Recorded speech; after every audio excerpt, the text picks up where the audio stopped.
Chief Minister of Gujarat, Vijay Rupani, was replaced over the weekend, and Bhupendra Patel, his successor, took oath today, just over a year before the next assembly elections in the state of Gujarat.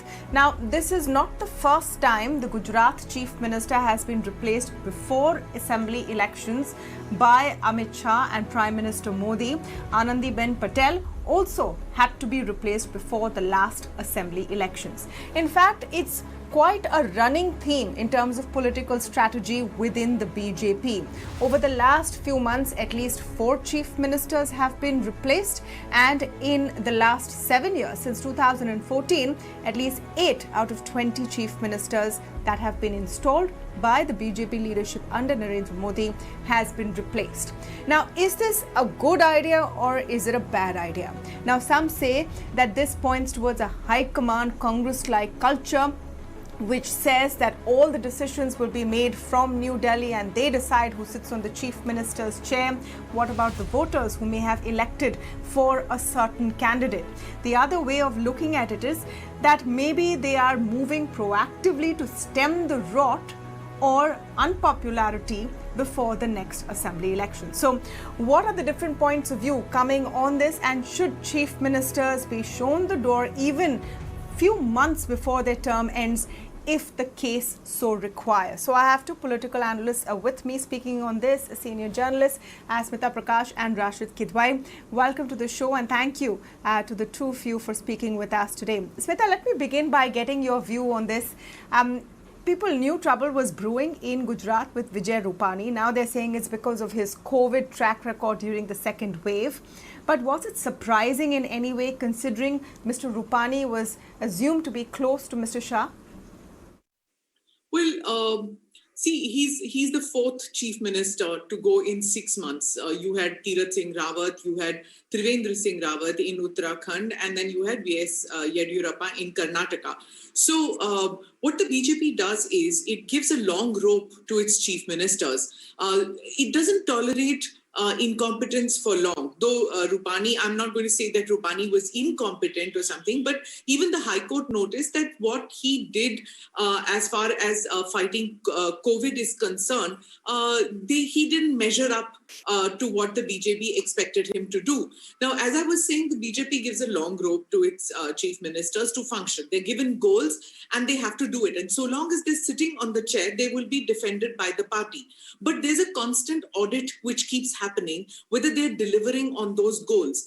And, you know, when they don't deliver on it, then nothing works, and they will be told to leave. And then because of the, most of them have this RSS training. So it's very strict discipline. Nothing works then. No connection that I'm close to number 1, I'm close to number 2, or some Baba Log, Mummy Daddy culture. Nothing of that works. And any kind of blatant display of power play or vaulting ambition, as you might call it, that is frowned upon in this party, at least in the BJP of today. So, as far as Rupani is concerned, you were mentioning that what about the people? They probably voted with a certain person as chief minister in mind. But in Gujarat, for the past 22 years that the BJP has been in power, it's been Modi all along. So nobody voted for the BJP because Anandiben Patel or for Rupani.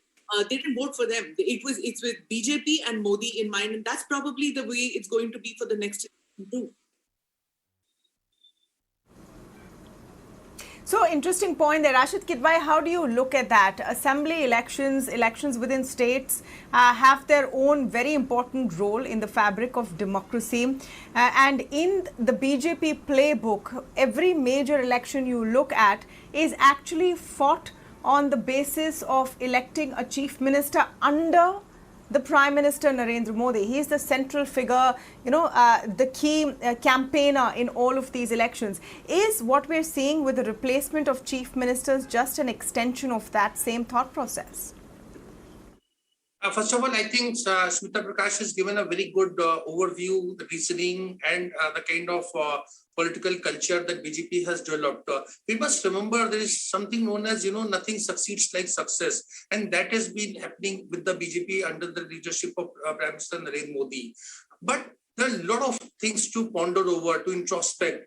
after all, what happens to this double engine theory? I mean, chief ministers are not performing. You just change the kind of, goalpost, script, try to overcome this anti-incumbency factor by changing chief minister, a weak Congress, kind of, overhyped Aam Aadmi Party. Remember, Gujarat is a model state as far as BJP is concerned.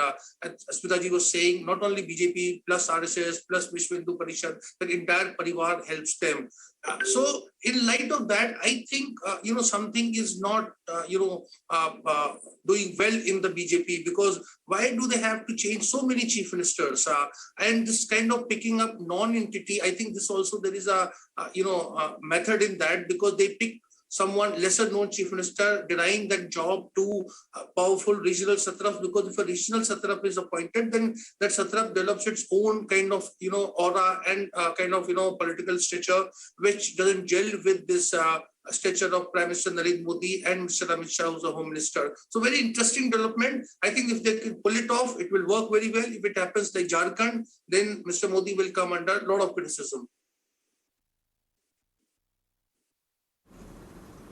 No, so how do voters respond to this? Let me go back to you, Smita, to also reply to some of the points that Rasheed Kidwai said, that are the parameters clear? Are the goalposts shifting on what makes a good chief minister and what doesn't? And does it smack of a high command culture? And how do you think voters will respond to this beyond a point? Will this be pitched as, see, we know when to course correct? Look, Gujarat has a very unique kind of a political scenario. The Congress, there is no alternative. The Congress is weaker than the BJP. BJP is in a weak wicket anyway, because, 22 years. So there is an anti-incumbency factor. People are kind of tired, but not tired enough to vote a Congress. And with Ahmed Patel no longer there, they haven't found anybody in Gujarat to replace Ahmed Patel as yet. And there is no strategizing. So where is the opposition? So far, nothing. Aam Aadmi Party is making some small inroads. Now comes also the other factor is that when Rupani was chosen, when Anandiben Patel was taken out and Rupani was chosen, there was also the caste factor. Rupani is a Jain. He's not a Patel. And Patels own everything in Gujarat. The industry, trade, everything is controlled by the Patels. But the Patels were sent a message that you cannot call the shots all the time. So just stay in place. So Rupani came in. He was there for 5 years. He's had 5-year run. And the BJP wants a bull run to continue. They want that record of Jyoti Babu to be broken. So they want that bull run to continue, but they have chosen a Patel. Remember that caste factor is important. They can't let Hardik Patel make deeper inroads than he's already done. So I think as far as the people are concerned, so far the indications are that, they might be grumbling, there might be dissatisfaction about certain things which are happening, but dhanda, dhando chahiye. So that dhando factor is very important in Gujarat. And if BJP can deliver in the next 1 year and let business pick up, tourism pick up, industry pick up, trade pick up, if that picks up in the next 1 year, I don't think the BJP has any competition in the state.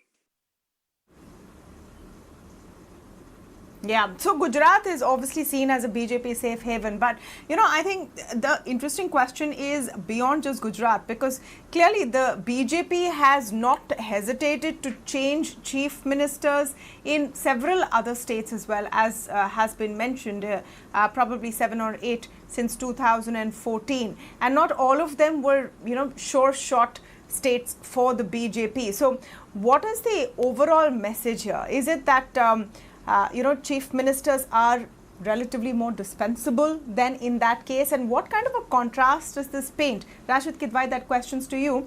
For many very strong regional satraps and chief ministers in the opposition party, whether it's Mamata Banerjee, whether it's Mr. Stalin, whether it's Pinarayi Vijayan, whether it's Mr. Patnaik, or now Uddhav Thackeray trying to cement himself in Maharashtra, as opposed to the BJP, in which I think Yogi Adityanath would be the most prominent chief ministerial face. Absolutely, this is a kind of fascinating interplay that's going on. The regional satraps are becoming strong, and with the exception of, I would say, Shivraj Singh Chauhan and Yogi Adityanath, the BJP is going for lightweight chief ministers. Then, the kind of script is very much clear. It shows that voters would be voting for Mr. Prime Minister Narendra Modi and Mr. Amit Shah, and that's what they need, and they win. But as we have seen in the Congress also had this kind of musical chair or the revolving door policy towards chief ministers, where regional satraps were invariably cut down to size. And then the Congress didn't suffer in so much in 1980s or early 1990s. But look where it is today. It does not even have a point man for Gujarat. I mean, Rajiv Satam died, I think, good 6 months ago, and they have not found a replacement, a general secretary in charge of Gujarat. So this is at preparation level, they're very different. But I tell you, if voters are really angry, then they would not care who's there. Last time Prime Minister Modi put his personal prestige at stake, and as we know that kind of Surat saved the day for BJP. Otherwise, it was going to get very close and very tough. This time, let's see how, if voters go by this logic that there is a, Patel, and a Patel has not been chosen as first among equals. Nitin Patel and other influential Patel leaders have not been given their due. If Mr. Bhupendra Patel was so bright and so good, why was he not made minister in Rupani government or not given any other assignment? So these are the things, actually, there's a lot of attempt to bury a lot of things under the carpet. Smita, overall, that whole theme about whether chief ministers in the whole political landscape for the BJP at least will play a very prominent role. You will hark back to 2014 when strong regional chief ministers was the strength of the BJP in a sense, whether it was Shivraj Singh Chauhan or Vasundhara Raje at that time. Yeah. True, but I agree with what Rasheed says, is that this kind of power play always happens when you have a very strong prime minister, when you have a very strong centre. Then the tendency is for the chief ministers to underplay their own power within the state. And the centre also, the prime minister, the home minister, they all they make sure that power equation doesn't get any kind of an imbalance. So it's a pyramid structure when it comes to chief ministers. We've always seen that. And as Rasheed pointed out, that, the Congress lost out so many states. I mean, Karnataka was their gad. They used to win. It was a fortress in the south for the Congress. They lost it because they didn't have a chief minister candidate, and the BJP came up from nowhere. The same thing with Andhra Pradesh, Telangana. Telangana was created by Sonia Gandhi. But you'll see that happening in many southern states where they had a presence and they just let it go away, just diluted their presence. So the same thing BJP has to watch out for, that while they make, relatively unknown people chief ministers, because they are given goals, you have to deliver. So it's like a CEO. So the politician in say a Nitin Patel scores probably less in the grading, whereas a person who you can see even in the health minister, right? How did Mandavia get chosen? That he's this go-getter. He will have goals. He's going to go for it. He's going to go use the danda and make sure that COVID protocols are followed, the numbers come down in Kerala, in the Northeast, the vaccinations are done. Whereas you had a very nice guy in Harshvardhan. You had a nice politician in Harshvardhan, but who couldn't deliver as far as the BJP is concerned. They felt he did not deliver. So you have now Mandavia coming in. Similarly in the states. Yeah. So, in terms of a political pitch, that's definitely an appealing one to a cross-section of voters, that if someone is not performing, they will be shown the exit door, they will be replaced. No one is indispensable in that sense. But will it be seen like that, and how will it play out in Gujarat? That's definitely going to be a fascinating story. Thank you so much, Smita and Rasheed, for joining us today.